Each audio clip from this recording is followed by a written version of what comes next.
Resonance effect and resonance structure.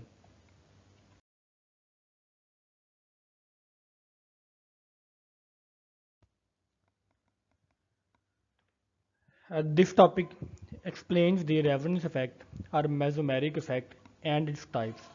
ठीक है, तो हमारी इस मेन वीडियो में हम रेजोनेंस स्ट्रक्चर रेजोनेंस इफेक्ट को स्टडी करेंगे और रेजोनेंस इफेक्ट का दूसरा नाम जो है वो मेसोमेरिक इफेक्ट भी होता है।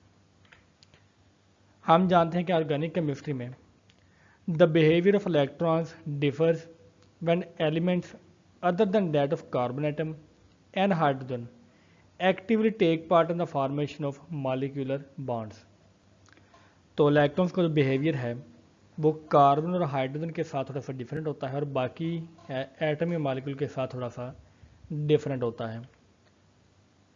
The electronic factors influencing the organic reactions include the electromagnetic effect, the inductive effect, resonance effect, hyperjunction, etc.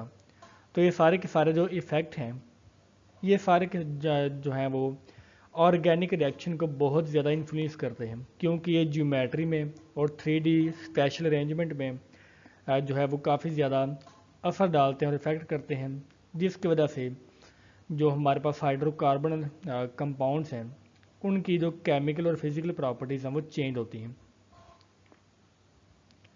All of these factors relate to organic molecules in a diverse manner.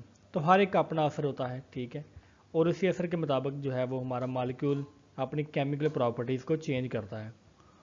हम इन सारे effects को पहले study कर चुके हैं, तो इस video में हम हाइपर जो रेजोनेंस इफेक्ट है उसको स्टडी करेंगे। Most of the biological molecules consist of a combination of these 6 elements: carbon, nitrogen, hydrogen, oxygen, sulfur and phosphorus। तो अगर मिलियंस ऑफ हमारे पास ऑर्गेनिक कंपाउंड मौजूद हैं तो उनमें जो बेसिक कंपोनेंट है वो तकरीबन 6 ही होते हैं, जिनमें सबसे बेसिक हमारे पास कार्बन और हाइड्रोजन है। फिर उसके बाद कुछ डेरिवेशन के साथ इनके डेरिवेटिव होते हैं। नाइट्रोजन अटैच हो सकती है जैसे कि हमारी प्रोटीन में होती है, ऑक्सीजन अटैच हो सकती है, सल्फर और फास्फोरस वगैरह अटैच हो सकते हैं जैसे कि हमारे डीएनए में होता है। Yet they do not prevent the organic compounds from taking on the diverse properties of their chemical reactivity. Aldous के एलिमेंट तो 6 ही होते हैं लेकिन उनकी केमिकल प्रॉपर्टीज और फिजिकल कैरेक्टरिस्टिक्स बहुत ही ज़्यादा डिफरेंट होती हैं। अब 6 एटम से बनने वाला पूरा मॉलिक्यूल उसकी प्रॉपर्टीज डिफरेंट क्यों हैं? ठीक है, वो बेसिकली जो इलेक्ट्रिकल और मैकेनिकल इफेक्ट हैं जैसे कि resonance effect, mesomeric effect, inductive effect वगैरह इनकी वजह से होता है। Organic molecules have a feature known as the resonance और मेसोमेरिज्म। तो अब हम फर्दर स्टडी करेंगे रेजोनेंस या मेसोमेरिक इफेक्ट को। The delocalized electrons within some compounds where one single Lewis structure does not express the bonds are described by the factor termed resonance or mesomerism in organic chemistry। Simple अल्फाज में electron की delocalisation होने की वजह से जो हमारे पास electron की डेंसिटी है वो एक एटम के ऊपर फिक्स नहीं रहती। इट मीन्स कि वो लोकलाइज नहीं होती बल्कि वो डीलोकलाइज हो जाती है, और इस डीलोकलाइजेशन होने की वजह से हम उसको सिंगल एक लेविस स्ट्रक्चर से शो नहीं कर सकते क्योंकि लेविस स्ट्रक्चर में हम 2 एटम के दरमियान बाड को शो करते हैं। अगर इस बाड में मौजूद इलेक्ट्रॉन जो हैं वो मूव करते हैं कभी एक साइड से दूसरी साइड में फॉर एग्जांपल, तो हम इसको एक स्ट्रक्चर से शो भी नहीं कर सकते। तो इसके वो तमाम पॉसिबल कम्बिनेशन ऑफ स्ट्रक्चर होंगे कि जहाँ जहाँ पर एक जो बाड है वो मौजूद हो सकता है, वो सारे स्ट्रक्चर को हम कहते हैं रेजोनेंस स्ट्रक्चर, और इस इफेक्ट को हम मेसोमेरिज्म का नाम भी देते हैं ऑर्गेनिक केमिस्ट्री में। The delocalized electrons in an ion or molecule can be represented by providing multiple structures known as the resonances। तो वो जो मल्टीपल स्ट्रक्चर होंगे, ठीक है, तमाम पॉसिबल स्ट्रक्चर डीलोकलाइजेशन की वजह से किसी मालिक्यूल के, वो तमाम के तमाम स्ट्रक्चर कौन से होंगे? रेजोनेंस स्ट्रक्चर, और ये फिनोमेना हमारे पास रेजोनेंस का होता है।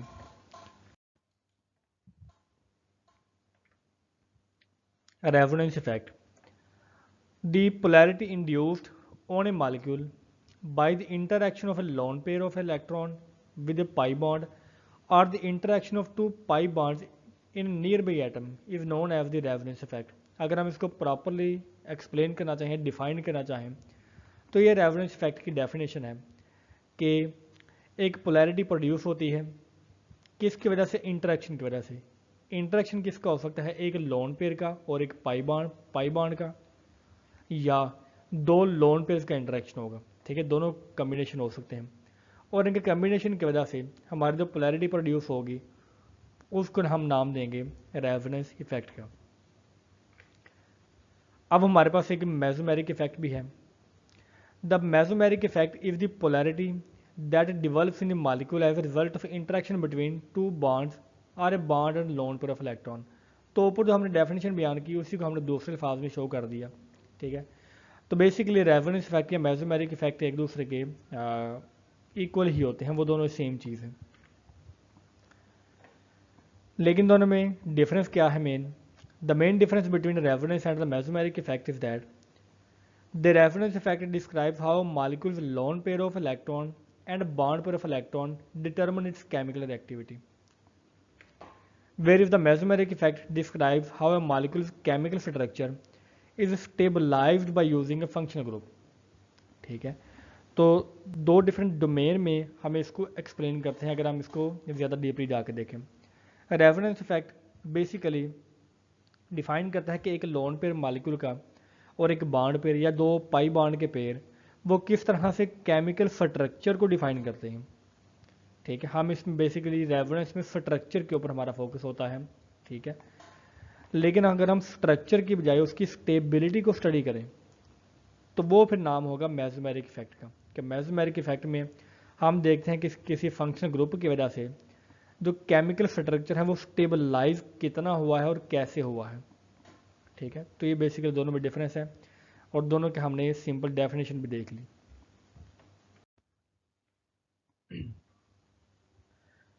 तो हमने यहाँ पे देखा कि एक मॉलिक्यूल एसिड क्लोराइड है, ऑक्सीजन के ऊपर दो लोन पेयर होते हैं, ठीक, और क्लोरीन के ऊपर, ठीक है, इनकी इलेक्ट्रोनेगेटिविटी में डिफरेंस होता है।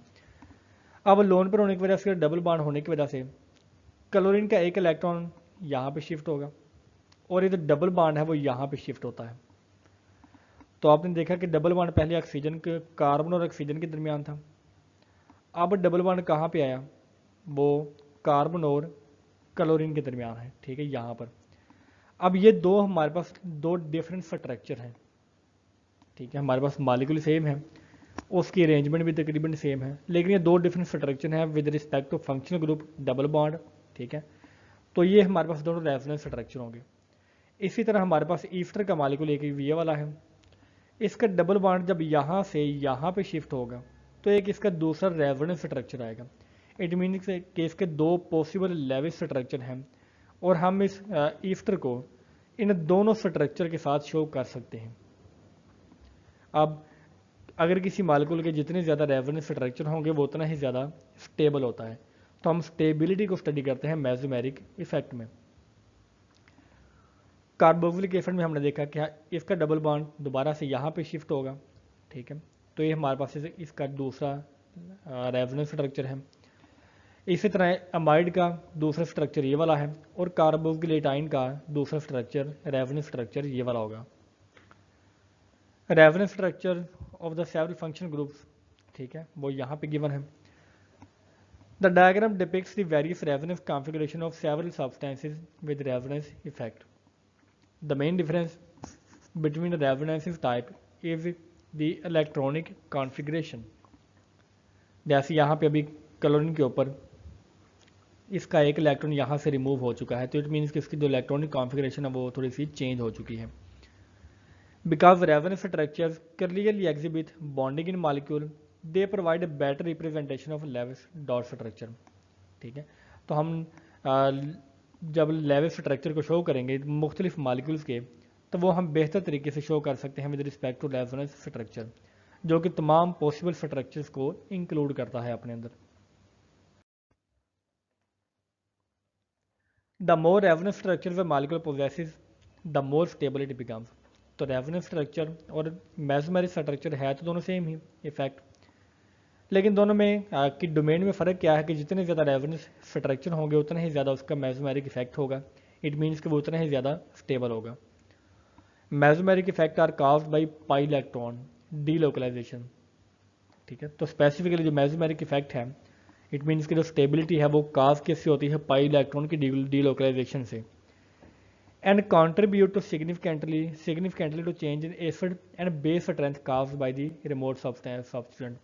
जैसे कि हम फेनल में देखते हैं कि फेनल एक स्ट्रॉन्ग एसिड है। वो क्यों? क्योंकि बेंजीन के रेजोनेंस स्ट्रक्चर की वजह से जो इलेक्ट्रॉन है वो रिंग के अंदर हमारे पास वो सर्कल करता है, ठीक है, जो नेगेटिव चार्ज है, और हमारा जो H+ काइन है वो यहाँ से रिमूव ही रहता है।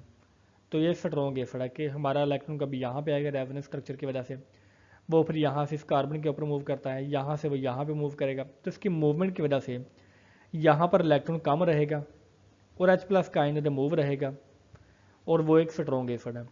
तो बेसिकली मेसोमेरिक इफेक्ट में डीलोकलाइजेशन होने की वजह से हमारी एसिड और बेसिक स्ट्रेंथ जो है वो चेंज होती हैं।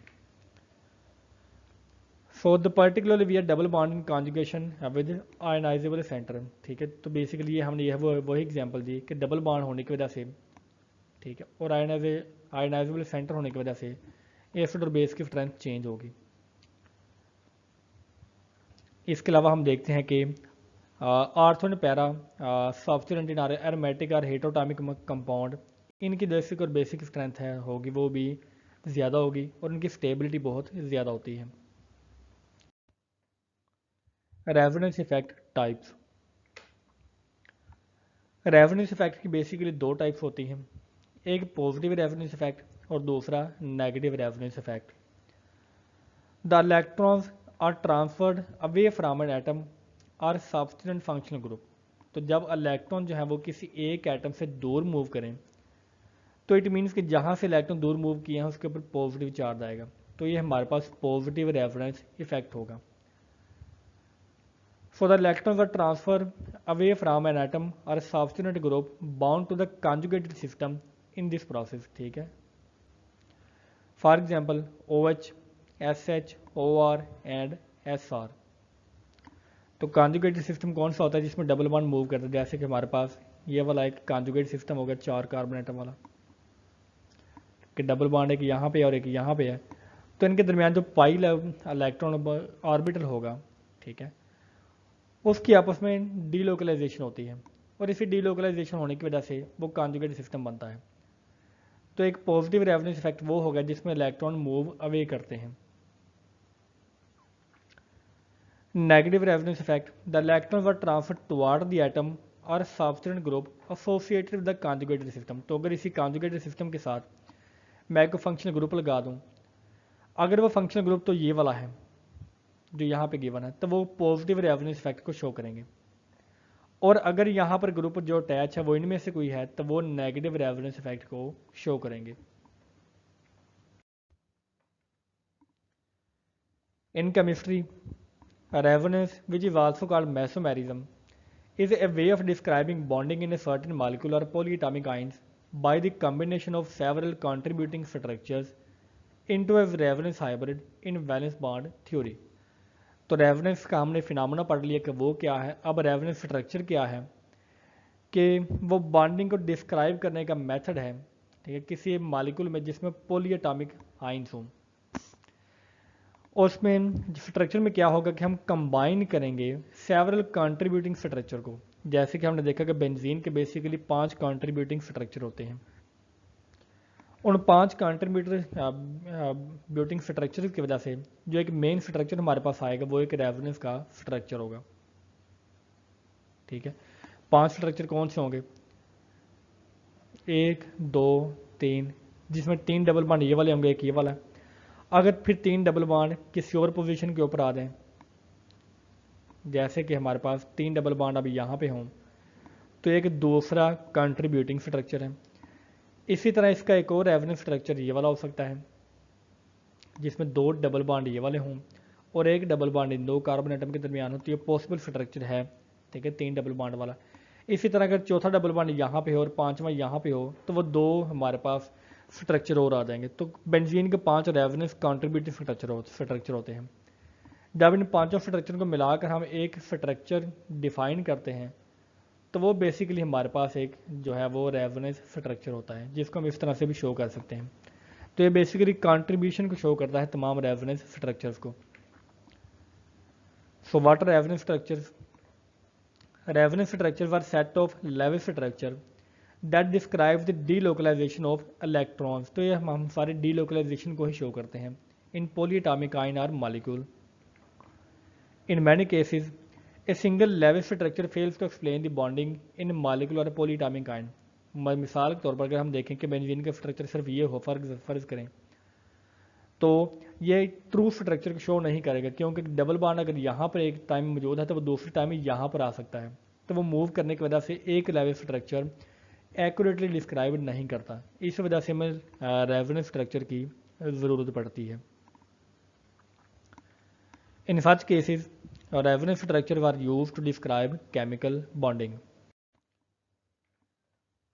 Resonance in chemistry could be a manner of describing the bonding in particular molecule or ion by merging many contributing structures or forms jointly called canonical structures और resonance structure. तो resonance structure का दूसरा नाम क्या है? Canonical structure, जिसमें तमाम structures का एक कॉम्बिनेशन होता है।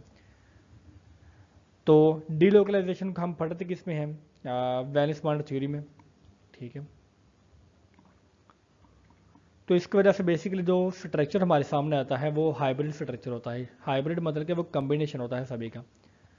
अब फॉर एग्जांपल हमारे पास यहाँ पर CO3 की एग्जांपल है। हमने देखा कि CO3 2 माइनस आयन में एक कार्बन के साथ 3 ऑक्सीजन एटम अटैच होते हैं। 3 ऑक्सीजन एटम में एक ऑक्सीजन के ऊपर डबल बॉन्ड होता है ऑक्सीजन और कार्बन के दरमियान। अब क्योंकि तीनों ऑक्सीजन एटम आइडेंटिकल हैं कार्बन के साथ, तो वो एक डबल बॉन्ड तीनों बॉन्ड के ऊपर मूव कर सकता है। तो एक पॉइंट में डबल बॉन्ड यहाँ पे होगा, दूसरे में वो यहाँ पे होगा और तीसरे में वो यहाँ पर मूव करता है। तो इसके 3 पॉसिबल लेवल स्ट्रक्चर्स हैं। अगर हम इन 3 लेवल स्ट्रक्चर्स के बजाय एक स्ट्रक्चर को शो करना चाहें तो हम उसको इस रेजोनेंस स्ट्रक्चर या रेजोनेंस हाइब्रिड के जरिए शो कर सकते हैं।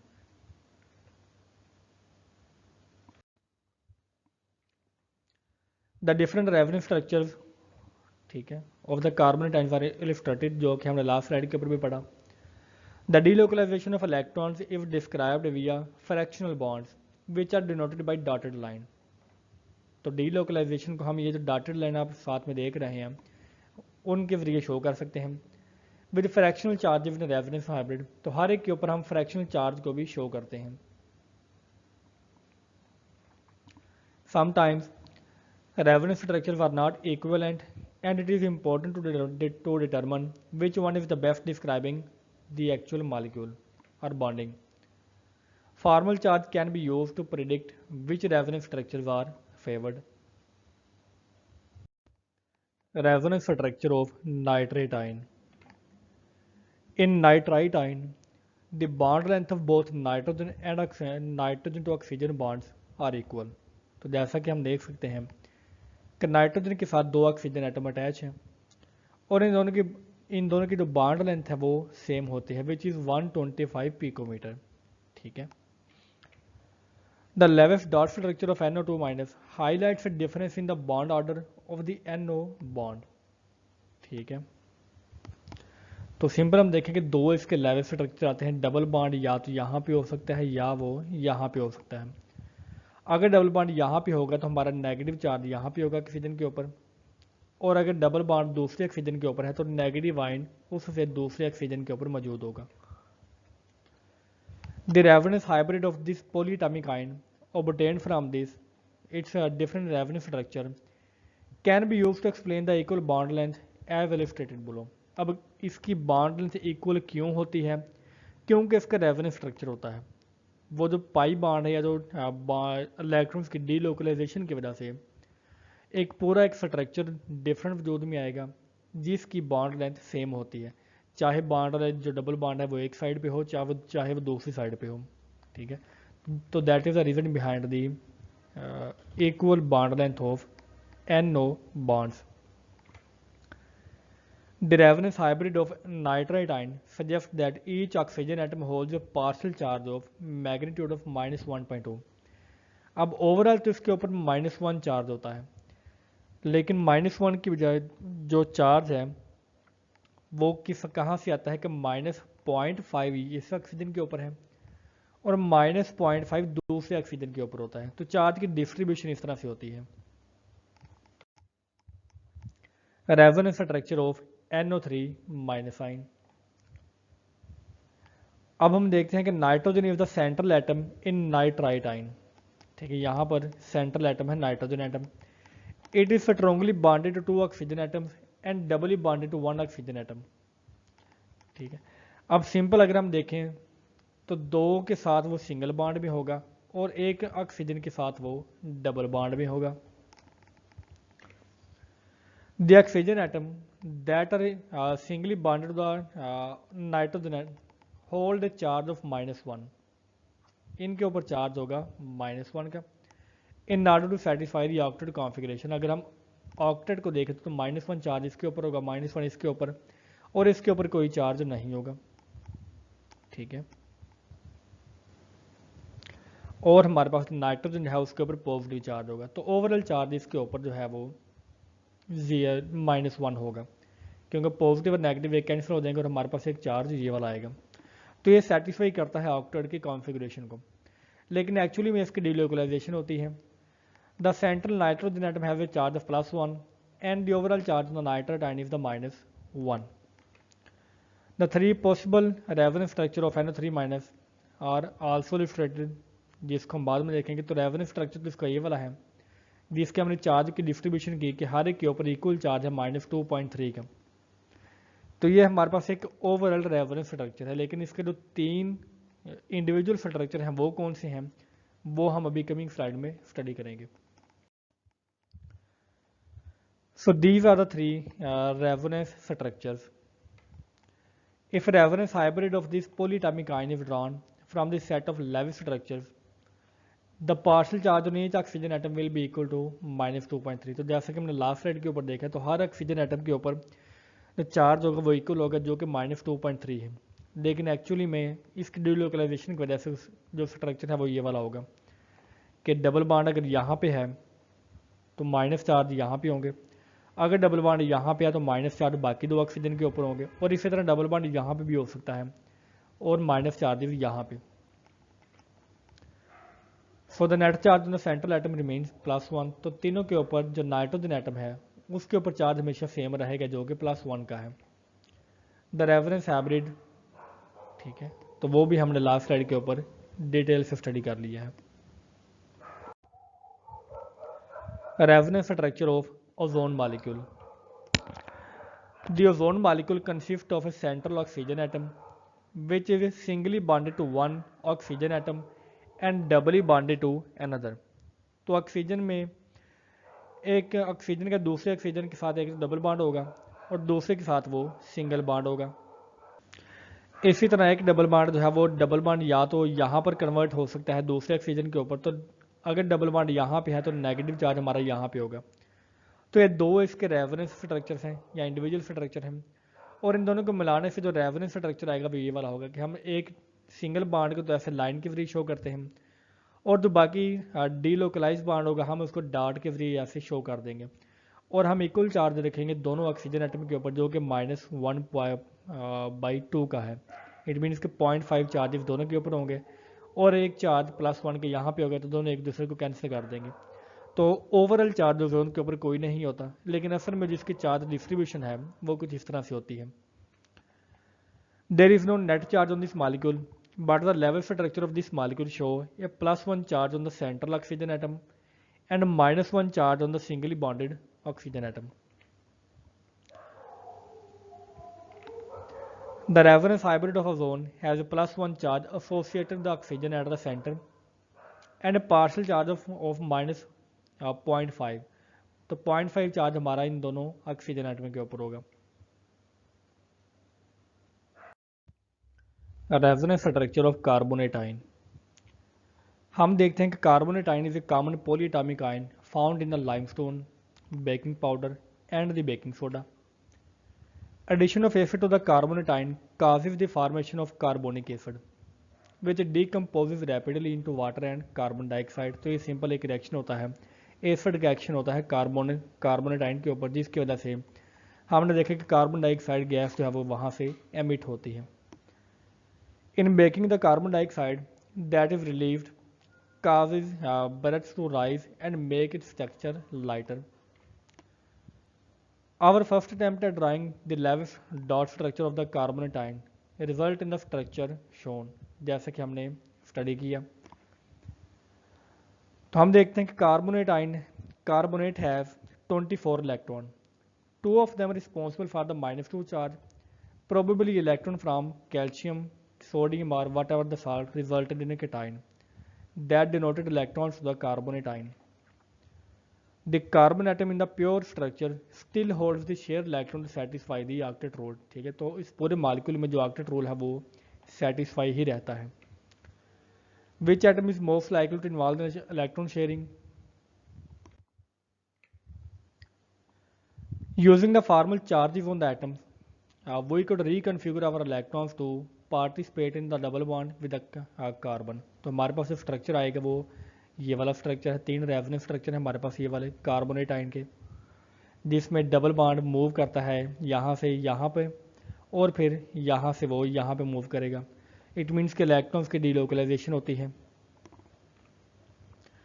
At this point the positive charge on the carbon atom is gone and all the valence is filled. ठीक है, तो नेगेटिव चार्ज की वजह से जो पॉजिटिव चार्ज होता है कार्बन एटम के ऊपर वो एमिट हो जाता है. इट मीन्स कि वो ख़त्म हो जाता है और उसका जो ऑक्टेट रोल है वो सेटिस्फाई ही रहता है कार्बन एटम का, और वो उसका कोई इलेक्ट्रॉन लूज नहीं होता. The sum of the formal charges is equivalent to the charge on the carbonate ion. तो जो ओवरऑल चार्ज होगा वो -2 का ही होगा, क्योंकि 2 ऑक्सीजन एटम के ऊपर चार्ज होगा, तीसरी के ऊपर चार्ज नहीं होता.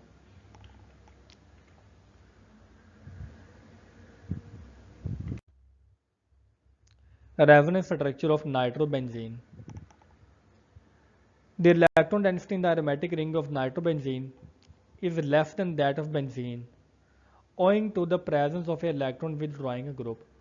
तो हमारे पास जो नाइट्रो ग्रुप है वो इलेक्ट्रॉन विदड्रॉइंग ग्रुप होता है. इलेक्ट्रॉन विदड्रॉइंग ग्रुप होने की वजह से जो एरोमेटिक रिंग में जो इलेक्ट्रॉन डेंसिटी है वो कम हो जाती है, क्योंकि उसके साथ जो ग्रुप अटैच है वो इलेक्ट्रॉन्स को विदड्रॉ करने वाला है, ना कि इलेक्ट्रॉन को प्रोवाइड करने वाला है. तो जब वो इलेक्ट्रॉन को विदड्रॉ करता है तो जो ओवरऑल डेंसिटी है इलेक्ट्रॉन की वो इस बेंजीन रिंग से थोड़ी हो जाती है, कम हो जाती है. Which have double bond that is adjacent to the phenyl ring of the nitrobenzene. Thus the phenyl ring of nitrobenzene is less nucleophilic than the benzene. तो उसका जो न्यूक्लियोफिलिक कैरेक्टर है वो इलेक्ट्रॉन विदड्रॉइंग ग्रुप होने की वजह से वो कम होता है. From the resonance structure that the ortho para position are positive. तो जो इसकी आर्थो पैरा पोजिशन होगी वो पॉजिटिव हो जाएंगी. ठीक है, ये तीनों पोजिशन हमारे पास पॉजिटिव हो जाएंगी. Thus for an electrophilic aromatic substitution action the electrophile will not react at this position but instead at the meta position. तो मेटा पोजिशन इसके लिए अवेलेबल होती है किसी भी इलेक्ट्रोफाइल के लिए, क्योंकि वो इलेक्ट्रॉन लविंग होता है. लेकिन जो आर्थो और मेटा पोजिशन के पैरा पोजिशन के ऊपर तो पॉजिटिव चार्ज नेगेटिव चार्ज होता है. ठीक है, तो वो उनके ऊपर अटैक नहीं कर सकता. Thus it appears that if a double bond is in conjugation with the phenyl ring, the electrophilic aromatic substitution product will be the meta substituted product. Resonance structures of benzene. Benzene is a very important aromatic hydrocarbon in organic chemistry. इसका जो empirical chemical formula है वो C6H6 है. It means कि 6 carbon atom की ring होती है और इनके साथ 6 हाइड्रोजन एटम अटैच होते हैं. The molecules of benzene have a cyclic structure consisting of alternating single and the double bond between adjacent carbon atom. तो 3 डबल बॉन्ड होते हैं और 3 सिंगल बॉन्ड होते हैं. अब इस कॉन्जुगेशन की वजह से, ठीक है, और इलेक्ट्रॉन के रिवॉल्व होने की वजह से या दूसरे अल्फाज में इलेक्ट्रॉन की डीलोकलाइजेशन होने की वजह से जो डबल बॉन्ड है वो या तो इन दो कार्बन एटम के ऊपर हो सकता है या वो इन दो कार्बन एटम के ऊपर हो सकता है। ठीक है, दोनों की पॉसिबिलिटी है। तो ये दोनों कैकुले के स्ट्रक्चर हैं, मतलब इट मीन्स कि कैकुले साइंटिस्ट ने ये इन स्ट्रक्चर्स को डिफाइन किया था या प्रोवाइड किया था। इसके अलावा 3 स्ट्रक्चर और भी हैं जिनमें डबल बॉन्ड हमारा अपोजिट कार्बन एटम के ऊपर हो सकता है। ठीक है, जैसे कि ये वाला है, तो वो भी स्ट्रक्चर हो सकते हैं, इनकी पॉसिबिलिटी है उनकी। तो लेकिन आमतौर पर ये कैकुले का स्ट्रक्चर जो है यही से सबसे ज़्यादा इम्पोर्टेंट है और यही सबसे ज़्यादा कंसिडरेबल होता है, तो हम इसी को डिस्कस करेंगे। तो दो स्ट्रक्चर होने की वजह से, डीलोकलाइजेशन होने की वजह से हमें कि इसका एक सिंगल स्ट्रक्चर की ज़रूरत पड़ती है जो कि बेसिकली इसका रेफरेंस स्ट्रक्चर होगा। तो बेंजीन में each carbon atom is also bonded to one hydrogen atom. The two possible reference structure of benzene are illustrated below. तो बेंजीन के स्ट्रक्चर जो इंडिविजुअल स्ट्रक्चर हैं वो ये वाले हैं। The benzene molecule is stabilized by the reference. तो जितने ज़्यादा रेफरेंस स्ट्रक्चर होंगे उतनी ही इसकी स्टेबिलिटी ज़्यादा होती है। The pi electrons are delocalized around the ring. तो जितने भी पाई इलेक्ट्रॉन होंगे, हमने देखा कि इसमें जो हाइब्रिडाइजेशन है वो sp2 की होती है। तो हर कार्बन एटम के ऊपर जो पाई बॉन्ड होगा, ठीक है, उनकी आपस में हाइब्रिडाइजेशन होती है और वो डीलोकलाइजेशन करते हैं। This delocalization causes each carbon atom carbon carbon bond to have a bond order of 1.5। ठीक है, उनका जो बॉन्ड ऑर्डर है वो 1.5 का होता है, तो मीन्स के 1.5 बॉन्ड होता है 3 कार्बन एटम के दरमियान। Implying that they are stronger than that of carbon carbon sigma bond. तो क्योंकि कार्बन कार्बन सिग्मा बॉन्ड जो है उसका जो बॉन्ड ऑर्डर है वो 1 होगा, लेकिन यहाँ पर इसका बॉन्ड ऑर्डर 1.5 है। If the resonance hybrid of benzene in the resonance hybrid of benzene, the delocalization of pi bond is described with the help of a circle inside the hexagonal ring। तो हम इस circle के जरिए जो benzene के ring के अंदर मौजूद होता है हम इस डिलोकलाइजेशन को शो करते हैं। In benzene Kekule first suggest two cyclohexatrienes. ठीक है, तो कैकुले की ये बेसिकली दो स्ट्रक्चर थे। Kekule structure that have been taken together they constitute the general structure as contributing structure. तो दोनों स्ट्रक्चर को मिलाएं तो हमारे पास ये वही एक सिंगल स्ट्रक्चर ही आएगा बेंजीन का। The hexagon replaces 3 double bonds in the hybrid structure on the right and represent 6 electrons in collection of 3 molecular orbitals with the nodal plane in the molecular plane. Reverence is a mental exercise within the valence bond theory of bonding that describes the delocalization of electrons within the molecule। तो ये इसको हमने दूसरे तरीके से भी define कर लिया कि एक मेंटल एक्सरसाइज होती है जिसमें देखते हैं कि इसका स्ट्रक्चर जो है वो जामिया स्ट्रक्चर किस तरह से होगा कि अगर हम 5 स्ट्रक्चर्स को मिलाएं तो हम किस तरह से 5 स्ट्रक्चर्स को एक वे में शो कर सकते हैं, जैसे कि हमने बेंजीन का स्ट्रक्चर शो किया इसके अंदर एक सर्कल लगा के। It involves constructing multiple level structures that when combined represent the full electronic structure of the molecule. तो जैसे हमने दोनों स्ट्रक्चर्स को मिलाया तो हमारे पास एक फुल स्ट्रक्चर, ठीक है, वो मिला जिसने पूरे मॉलिक्यूल को डिफाइन कर दिया और उसकी पूरी डीलोकलाइजेशन को वो शो कर रहा है। Resonance structures are used when a single level structure cannot fully describe the bonding। तो रेजोनेंस स्ट्रक्चर को हम यूज़ किस तरह से कब करते हैं, जब एक सिंगल स्ट्रक्चर सभी को डिफाइन नहीं कर सकता। तो अब हम जो रेजोनेंस है उसको डिफरेंट तरीके से डिफाइन कर रहे हैं। The combination of possible resonance structures is defined as the resonance hybrid. तो जो हमारे पास एक पॉसिबल सिंगल स्ट्रक्चर आएगा हम उसको नाम देंगे रेजोनेंस हाइब्रिड का। It represents the overall delocalization of electrons within the molecule. तो चाहे जो भी मॉलिक्यूल हो, चाहे वो नाइट्रोबेंजीन है या वो कार्बन CO3 का आयन है, ठीक है, उसका जो एक सिंगल स्ट्रक्चर होगा वो उसका हाइब्रिड स्ट्रक्चर होगा। जैसे कि हम हाइब्रिड स्ट्रक्चर को एक इसमें डबल बॉन्ड होता है लेकिन हम एक डबल बॉन्ड के जरिए शो नहीं करते बल्कि तीनों के दरमियान एक सिंगल बॉन्ड और फिर 3 डबल डॉटेड लाइन के जरिए इसको शो कर देते हैं। CO3 आयन क्योंकि 2 कार्बन एटम के ऊपर नेगेटिव चार्ज है और तीनों के ऊपर डबल बॉन्ड है जो कि डीलोकलाइज है। तो ये वाला CO3 का हाइब्रिडाइज्ड स्ट्रक्चर है। सॉरी ये वाला हमारे पास उसका रेजोनेंस स्ट्रक्चर होगा। इन जनरल तो हम देखते हैं the molecule with multiple resonance structure will be more stable than one of the fewer structure. तो जिस मालिक्यूल के जितने ज़्यादा रेजोनेंस स्ट्रक्चर होंगे उसकी स्टेबिलिटी उतनी ही ज़्यादा होती है। जैसे कि हमने देखा कि बेंजीन के 5 रेजोनेंस स्ट्रक्चर होते हैं तो इसकी स्टेबिलिटी बहुत ही ज़्यादा हो जाती है। And some resonance structure contributing more to the stability of the molecule. तो 5 बेंजीन के रेजोनेंस स्ट्रक्चर में से जो ये 2 कैकुले के स्ट्रक्चर हैं ये सबसे ज़्यादा कंट्रीब्यूट करते हैं स्टेबिलिटी में। तो इस वजह से हमने इनको सिर्फ 2 को यहाँ पे शो किया हुआ है। बाकी 3 स्ट्रक्चर भी कंट्रीब्यूट करते हैं, वो कौन से होंगे? या डबल बॉन्ड इनका यहाँ पे हो सकता है, या डबल बॉन्ड इनका यहाँ पे हो सकता है, ठीक है। ऑपोजिट कार्बन एटम के ऊपर इनके डबल बॉन्ड होते हैं, तो वो 3 और स्ट्रक्चर आएंगे। Delocalization and resonance structures rules.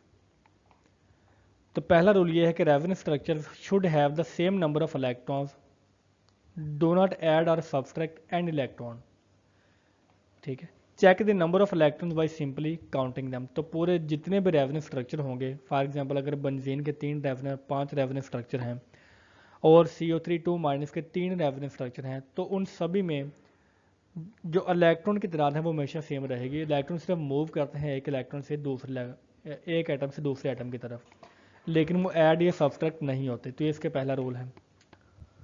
Each resonance structure follows the rule of writing level structure. तो जो इंडिविजुअल रेजोनेंस स्ट्रक्चर हैं वो लेविस रूल को फॉलो करेंगे। The hybridization of the structure must stay the same. तो इनकी hybridisation same रहती है। इट मीन्स कि अगर कार्बन की जो हाइब्रिडाइजेशन है वो sp2 है तो वो हमेशा sp2 ही रहेगी, वो डिफरेंट हाइब्रिड स्ट्रक्चर्स में डिफरेंट नहीं हो सकती। The skeleton of the structure can not be changed, only the electrons move. For example अगर कार्बोनेट आयन में, ठीक है, इसके बाद 3 इसकी शेप ये वाली है तो इसकी शेप हमेशा यही रहेगी। सिर्फ डबल बॉन्ड है वो कभी यहाँ पे डीलोकलाइज होगा, कभी वो यहाँ पे आएगा तो कभी वो यहाँ पे आएगा, ठीक है। बेसिक स्ट्रक्चर चेंज नहीं होता। Resonance structures must also have the same number of lone pair. तो इनके जो लोन पेयर्स हैं वो भी चेंज नहीं होते। फॉर एग्जांपल अगर हम एक रेजोनेंस स्ट्रक्चर में 6 लोन पेयर्स हैं तो दूसरे रेजोनेंस स्ट्रक्चर में भी 6 लोन पेयर ही होंगे, अनलेस कि वो मालिक्यूल ही चेंज हो जाए। तो एक मालिक्यूल में लोन पेयर्स की तादाद और इलेक्ट्रॉन्स की तादाद और उसका जो बेसिक स्ट्रक्चर है वो चेंज नहीं होता।